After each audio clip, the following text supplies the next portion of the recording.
The president now holding off on any action to fix the immigration crisis until after the November elections. So he hopes the Democrats control the Senate once again. And he seems to be blaming now the problem on illegal immigrant children.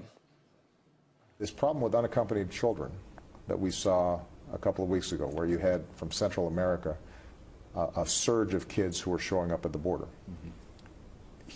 got a lot of attention.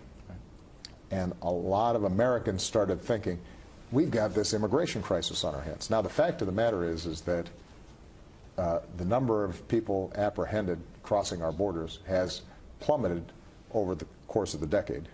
It's far lower than it was 10 years ago. But isn't this really more about political timing? Joining us right now is the spokesperson for the LIBRE initiative, Rachel Campos Duffy, joins us from Minneapolis. Good morning to you, Rachel. Good morning. Good morning. Thanks for having me on today. You bet. So there's the president blaming the children, but really what he should be doing, when you know what the backstory is through one of his executive actions, he essentially got the ball rolling where people thought, okay, if my kids get there, they'll be Americans. So that's why they started pushing their kids toward the southern border. Exactly. I mean, it really is a new low. You guys mentioned before how he used to blame George Bush for everything. Now he's blaming the innocent victims of his policy, right, the DACA policy. And by the way, these are the same kids he refused to visit. He didn't even have the heart to visit them at the border. So absolutely, this is a crisis that he created. But what ended up happening is it exposed, really, for anyone who had any doubts that the border wasn't secure, they saw that when all these Central American children were able to make it over.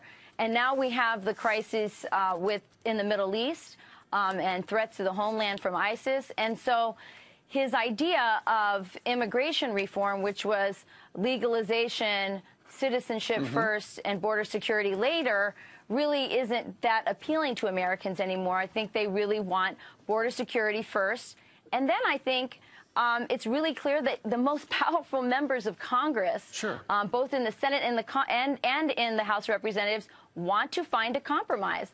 But I think for him, the immigration issue is always about politics and not really about finding solutions or helping Hispanics. And that's why we don't have a solution. Right. And if he does this by executive fiat, it's just going to further polarize. The right is going to be angry. The left is going to be angry. Actually, the left is angry right now. Well, he says it's just the problem with the kids coming. It's a political calculation on the side of the president. Yes, it's always a political calculation with him, and it will, doing an executive action will make things worse, especially when we know there's a solution that everyone can agree on. Absolutely. Exactly. Rachel Campos Duffy joining us today from Minneapolis to talk about this important issue. Rachel, thank you very much. Thanks for having me.